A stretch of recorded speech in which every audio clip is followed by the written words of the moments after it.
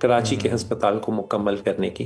تو وہ بھی ہم اس سال امید کرتے ہیں کہ ہمارے ڈونرز دل کھول کر بڑھ چڑھ کر ہمیں ڈونیشنز دیں گے انشاءاللہ. صحیح. اچھا ڈاکٹر عاصم صاحب، بعض حلقے فنڈز کے استعمال میں شفافیت کے حوالے سے بھی سوال اٹھاتے ہیں. آپ ان خدشات کو کس طرح دور کرتے ہیں اور مالی شفافیت کے لیے کون سے آڈٹ یا نگرانی کے نظام جو ہیں وہ موجود ہیں؟ بالکل.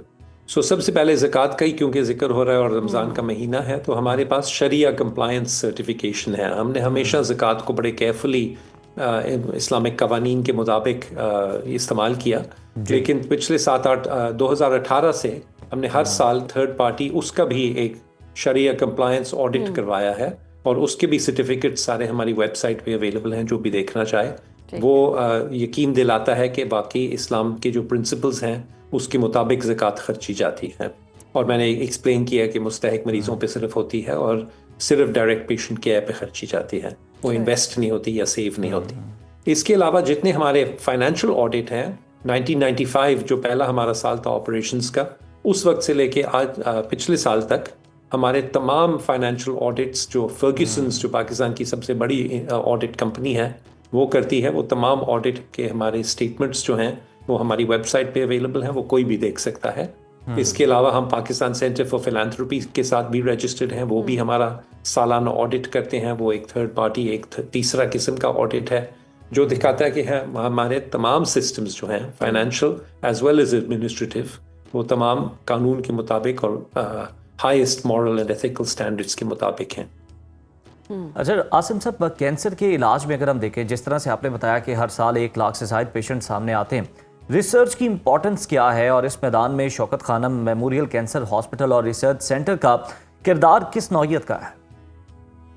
جی، جس طرح آپ نے شروع میں بات کی تھی کہ کینسر ایک ڈیتھ سینٹنس یا بہت سیریس بیماری سمجھی جاتی تھی، اور اب وقت آیا ہے کہ بہت سارے کینسر کا علاج ہو سکتا ہے. وہ اسی لیے ہے کیونکہ ریسرچ کی جاتی ہے کانسٹنٹلی. دنیا بھر میں لوگ دیکھ رہے ہیں کہ کون سے کینسرز ہیں، کس طرح بنتے ہیں، کس طرح روکے جاتے ہیں بننے سے، یا کون سی دوائیاں استعمال کی جا سکتی ہیں ان کے علاج کے لیے. تو کوئی بھی کینسر ہاسپٹل اعلیٰ معیار کا نہیں ہو سکتا اگر اس میں ریسرچ نہ ہو. تو ہمارے یہاں ہم نے ہمیشہ سے ایک سٹریس کیا ہے، ہمارے نام کا بھی حصہ ہے ریسرچ سینٹر. تو ہم اس وقت 1600 سے زیادہ انڈیکسڈ پیئر ریویوڈ پبلیکیشنز ہیں ہمارے ہاسپٹل سے جو انٹرنیشنل میڈیکل لٹریچر میں ہیں. ہم لارجسٹ کنٹریبیوٹر ہیں کینسر ڈیٹا کے، کینسر ریسرچ کے اوپر پاکستان میں. تو ہم ہمیشہ سے سٹریس کیا ہے کہ بہت کلینکل ریسرچ بھی کریں اور بیسک سائنس ریسرچ بھی کریں، تاکہ ہم سمجھ سکیں کہ پاکستان میں کون سے کینسرز ہیں، کون سے کامن ہیں، کیوں ہیں، اور ان کے اوپر کون سا علاج ضروری ہے. ہمارے بیسک سائنس ریسرچرز جو ہیں انہوں نے کچھ نوول جینیٹک میوٹیشنز بھی آئیڈینٹیفائی کی ہیں پاکستانی زبردست. یعنی کہ ریسرچ کا سلسلہ بھی جاری ہے تاکہ علاج کرتے وقت آسانی ہو سکے، سمجھا جا سکے. بہت شکریہ ڈاکٹر عاصم صاحب آپ کے وقت کا.